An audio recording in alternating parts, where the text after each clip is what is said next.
Hello friends, मैं हूं नाजिश नाज। आपका स्वागत है मेरे किचन में। चलिए आज हम आपको आलू और सूजी के बहुत अच्छे पकोड़े बनाना बताते हैं। तो मैंने आलू वॉश करके मैं कस रही हूँ इन्हें। मैंने अच्छे से इन्हें छील लिया है और कस रही हूँ। ये सिर्फ मोटी तरफ से कसना है, ठीक है, ये बता रही हूँ मैं आपको। तो इन्हें मैंने अच्छे से छील के कस रही हूँ। कच्चे आलू हैं ये, तो इन्हें इस तरीके से कसना है। मैं सिर्फ 5 आलू की बनाऊँगी, तो थोड़ा ज़्यादा नहीं बना रही हूँ, तो इसलिए सूजी और कच्चे आलू के पकोड़े। चलिए मैं इन्हें कस के तैयार कर लेती हूँ, फिर बताती हूँ आपको क्या क्या सामान लेना है। इसमें कोई ज़्यादा सामान नहीं डलेगा, बहुत ही अच्छे पकोड़े बनते हैं। चलिए, तो अब ये मैंने कस के तैयार कर लिया है। जो भी आलू हैं ये तैयार हो गए हैं सारे कसे। अब इन्हें अच्छे से वॉश कर लें, खूब अच्छे से इनका जो वाइट पानी है वो निकाल दें। चलिए, मैंने फ्राई पैन गैस के ऊपर रख लिया है। मैंने ये चम्मच खाने की कुछ 2-3 चम्मच मैंने ऑयल डाला है और ये मैं इसके अंदर ज़ीरा डाल रही हूँ। अब तो ये ज़ीरा डल गया है इसके अंदर। ये आपकी कुछ हरी मिर्च कटी हुई थी मेरी, 5 से 6 हरी मिर्च बारीक बारीक बिल्कुल कटी हुई है। तो इन्हें भी बस ज़्यादा वो नहीं कर रही हूँ मैं। अब इसके अंदर मैं पानी डालती हूँ। तो पानी मैं डालती हूँ, बता रही हूँ आपको कितना पानी डालना है। सूजी वैसे बहुत ज़्यादा पानी पीती है, मगर मैं इसके अंदर अभी मैंने 2 बाउल पानी डाला है। देखते हैं क्या करना है। मैं कितनी सूजी है वो भी बताती हूँ। ये मैंने आलू जो कसे हुए रखे हैं वो भी अब वो डालने हैं इन्हें ज़्यादा गलाने नहीं है। गैस की फ्लेम बिल्कुल स्लो है। देखो, अब मैंने थोड़ी सी फुल कर दी है। वो इसलिए फुल करी है क्योंकि थोड़े से बस इसी गर्म हो जाए पानी गर्म होने के बाद फ़ौरन मैं गैस की फ्लेम स्लो कर दूँगी। अभी पानी गर्म होने तक गैस की फ्लेम मुझे तेज़ी रखनी है, क्योंकि जब पानी ठंडा हो जाएगा, पानी में पानी अच्छे से खोल जाएगा, तब मैं इसको गैस की फ्लेम शुरू करूँगी। ये है कस्तूरी मेथी, ठीक है, ये भी इसके अंदर डाल दी है मैंने। अब मुझे इसके अंदर एक चीज़ और डाली, अजवाइन। तो मैं दिखाती हूँ आपको। पानी खोल गया है अच्छे से।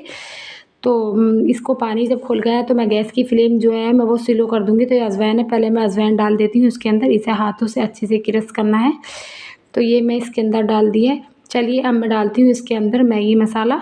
तो थोड़ा सा मैगी मसाला बचा हुआ है, इसके अंदर थोड़ा टेस्ट आ जाएगा, तो वो भी मैं इसी के अंदर डाल देती हूँ। चलिए, ये भी मैंने इसी के अंदर डाल दिया है। अब ये पानी अच्छे से खौल गया है, देखो काफ़ी अच्छे से खौल रहा है। मैंने इसके अंदर डाला है काली मिर्च, ब्लैक पेपर।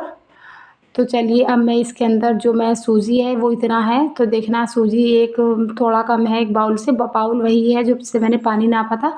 सूजी मेरे पास भुनी हुई है, मैंने पानी 2 बाउल डाला है। तो चलिए, मैं ये इसी के अंदर डाल देती हूँ।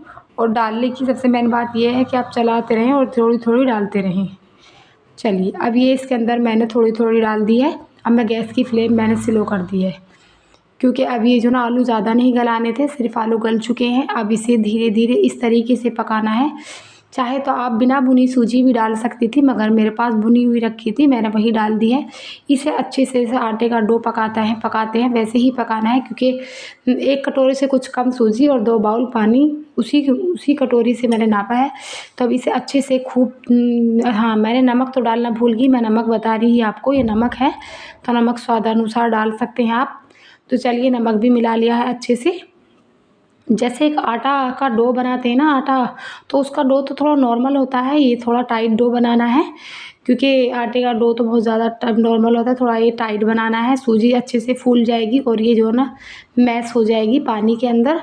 चलिए, अब मुझे ये इस तरीके से इसमें पानी डाला और उसे बार बार इस तरीके से चलाना है। गैस की फ्लेम आप देख रहे हैं बिल्कुल स्लो है, और इसे जैसे मैं चला रही हूँ दबा दबा के नीचे से सीख रही है सूजी अच्छे से। जो कच्ची हुई होगी, वैसे तो ये भुनी हुई सूजी थी, तो ये कच्ची नहीं है। तो आप चलिए, मैंने अब गैस की फ्लेम थोड़ी सी तेज़ मैंने देखा कि करके तो वो जलने लगी, मगर गैस की फ्लेम थोड़ी सी लो ही रखनी है, ठीक है।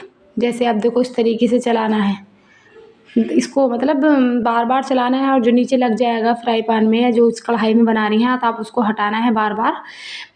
उसे हटाने से ये डो जो ना बहुत अच्छे से हो जाएगा। चलिए, अब ये बहुत टाइट हो रहा है, बहुत अच्छे से टाइट हो चुका है। चलिए, तो मैं इसको साइड में रखने की तैयारियां करती हूँ, क्योंकि इसे बार बार इस तरीके से मैंने चलाया है और ये काफ़ी अच्छे से डो बन गया। अब इसे ठंडा करूँगी तो ये बहुत सॉफ्ट हो जाएगा और जो सूजी है वो भी फूल जाएगी। चलिए, अब मैं इसे साइड में रखती हूँ ये ठंडा करने के लिए। अब मैंने साइड में उसे रख दिया है। चलिए, इतना वो ठंडा होता है तो मैं चटनी बना लेती हूँ। ये मैंने कुछ लहसुन की कलियाँ ले ली हैं और ये मैंने हरी मिर्ची ले ली हैं। आप अपनी मर्ज़ी कितनी चटनी बना रही हैं। ये मैंने हरा धनिया ले लिया है। चलिए हरा धनिया हो चुका है, अब मैं इसके अंदर डालती हूँ ज़ीरा। अब ये मैंने सारी चीज़ रख ली है। मैं इसको अच्छे से बंद करके मैं चटनी को पीसती हूँ। चलिए चटनी पिस गई है अच्छे से, और जो मेरे पास ये थोड़ा जलजीरा रखा है तो मैं इसके अंदर डाल देती हूँ, थोड़ा सा खट्टापन आ जाएगा। चाहे तो आप नींबू का रस भी डाल सकती हैं, मगर मेरे पास जलजीरा है तो मैंने वो भी डाल दिया है इसके अंदर। और हाँ, मैं एक चीज़ तो अब भी भूल गई, जैसे मैं नमक सूजी में भूली हूँ वैसे ही मैं नमक इसी के अंदर भी भूल गई हूँ, चटनी के अंदर। तभी डालना था पीसने के साथ साथ। चलिए तो कोई बात नहीं, अब मैंने मिला दिया है। अब चटनी हो गई है तैयार अच्छी सी ग्रीन चटनी। अब वो से देखते हैं सूजी को, ठंडी हो चुकी है। ये मैंने इसके अंदर चेंज कर ली थी। चलिए इसे इस तरीके से हाथ से जैसे आटे आटे का डो बनाते हैं ना, वैसे ही इसे हाथ से बार बार इसे मसलना है आटे की डो की तरह। तो इस तरीके से, और ये थोड़ा सा गर्म होना चाहिए क्योंकि गर्म के ही थोड़े अच्छे बनेंगे, ज़्यादा ठंडा नहीं होना चाहिए। ठंडा होने पे बिखर जाएगा। वैसे बनाते वक्त जो ना मेरे बहुत ज़्यादा एकदम खिले खिले आएंगे, मतलब फट से जाएंगे। तो ये फटेंगे नहीं। जब मैं ऑयल में डालूंगी, इन्हें रख दूंगी बना के थोड़ी देर के लिए, इन्हें रख दूंगी 10 से 5 मिनट के लिए, तो ये बिल्कुल भी नहीं फटेंगे। तो दिखाती हूँ मैं आपको, देखो ये फटेंगे, देखो ये फट रही ना। मगर ये जब मैं इन्हें इस तरीके से बनाऊंगी, बार बार दबा के हाथ से गोल गोल, पहले लड्डू बनाना है तब इसको बनाना है। तो मैंने सबको साइड में रख दूंगी, बिल्कुल नहीं फटेंगे। बताती हूँ जब मैं ऑयल में डालूंगी आपको दिखाऊंगी। आपको पहले लड्डू बनाना है अच्छे से, क्योंकि ये अच्छे से मैश हो जाएगा। और हाँ, अगर आपसे इस तरीके से नहीं बनने तो आप थोड़ा सा बेसन मिला सकते हैं, जैसे खाने के 2-3 चम्मच, 2 चम्मच काफ़ी है। या फिर इसमें आप सूखा आटा मिला सकते हैं, जो गेहूं का आटा होता है, तो आप वो भी मिला सकते हैं। उसे अच्छे से मिला लें इस तरीके से। तो आपसे अगर नहीं बनने तो आप गेहूं का आटा या फिर बेसन मिला सकते हैं। तो चलिए मैंने इस तरीके से बना लिए हैं, क्योंकि मैं तो बना रही हूँ, मेरे से बन रहे हैं ये। क्योंकि यह सूजी के हर किसी से इस तरीके से नहीं बनेंगे। वैसे आप बना लें तो ज़्यादा बेटर है, मगर आटा और थोड़ा बहुत बेसन मिलाने से कोई फ़र्क नहीं पड़ेगा, ना ही कोई टेस्ट में चेंज आएगा। तो इसलिए थोड़ा बहुत मिला लें, जिससे इसका जो बिखरा हुआपन है वो एकदम जॉइंट हो जाए, एकदम जुड़ जाएगा अच्छे से, और अच्छे से बन भी जाएगा। आप देख रहे हैं जगह जगह से फट रहे हैं, वैसे ही फटेंगे नहीं। जब मैं डालूंगी इन्हें वापस इस तरीके से करके डालूंगी, जिससे ये फटे नहीं। चलिए अब ये बन के तैयार हो चुके हैं। मैं बना के रख दिए हैं मैंने। देख रहे हैं आप, ये जगह जगह से थोड़ा फट भी रहा है, मगर मैंने इस तरीके से दिखा रही हूँ आपको। ये रख के थोड़े अच्छे टाइट हो गए। मैंने वापस इनकी इस तरीके से बार बार वापस एक बार कर दिया है। अब मैं डाल रही हूँ इसके अंदर। ज़्यादा एक साथ नहीं डालने, क्योंकि अगर हम एक दूसरे के ऊपर डालेंगे तो टूट जाएंगे। बहुत ज़्यादा सॉफ्ट हैं ये सूजी और आलू के, कच्चे आलू के पकोड़े। तो चलिए अब ये इन्हें इस तरीके से पहले नीचे से ही सेकना है और ऊपर से बाद में पलटना है। पहले नीचे से देख ले, अच्छे से सीख जाएं। देखिए ये 5-6 मिनट तक नीचे से इस तरीके से सेकना है। बहुत ही टेस्टी पकोड़े हैं, बहुत ज़्यादा। तो चलिए फ्रेंड्स, अब मैं इनको निकाल के दिखाती हूँ आपको किस तरीके से, मतलब किस तरह से रखना है। ये मेरे 3 बज चुके हैं, मैं ये दिखा रही हूँ आपको। मैंने 3 बजा लिए और मैंने 4 इसके अंदर डाल दिए हैं, क्योंकि मेरे 7 ही बने हैं। तो मैं दिखाती हूँ आपको किस तरीके का हो गया है। देखें कितना अच्छा हो गया है। मैं ऊपर से ये नीचे तक, क्योंकि मैंने अगर फिंगर से नीचे इसको होल किया था तो फिंगर में नीचे तक, क्योंकि ये बंद हो चुका है ऊपर से, तो फॉल है इसके ऊपर। दिखाती हूँ मैं आपको, देखो अब के दिखाती हूँ, वापस चेंज हो जाएगा। तभी एक जाल के अंदर इस तरीके से सिक के तैयार हो गया है। एकदम क्रिस्पी और कुरकुरा है, बड़े ही मज़ेदार होते हैं ये। तो चटनी के साथ खाइए, या फिर मीठी सॉस के साथ खाइए, टमाटो केचप के साथ खाइए, ऐसे ग्रीन चटनी के साथ तो बड़े ही मज़ेदार लगेंगे। चलिए अब जो मेरे बाकी बचे हैं वो इसी के अंदर मैं डाल देती हूँ।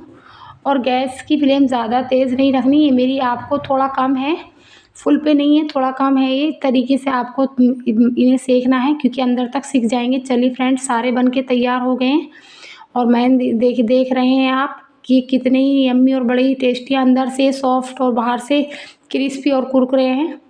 तो फ्रेंड्स आप भी बनाइए, बहुत ही जल्दी से बन जाएंगे। फ्रेंड्स आपको मेरा वीडियो अच्छी लगी तो प्लीज़ लाइक करना, सब्सक्राइब करना, शेयर करना। Thank you so much video देखने के लिए, और मुझे कमेंट्स भी करें और मुझे बताएं अगर कोई चीज़ समझ में नहीं आ रही हो। दिखाती हूँ आपको एक तोड़ के इस तरीके से। ये देखिए अंदर से कितना एकदम सॉफ्ट है और सिका हुआ है, एकदम मज़ेदार। देखो ठीक है, दिख रहा है ना आपको। तो आप इसे चटनी से खाइए, ये लगा के इस तरीके से, बहुत यम्मी है, एकदम मज़ेदार।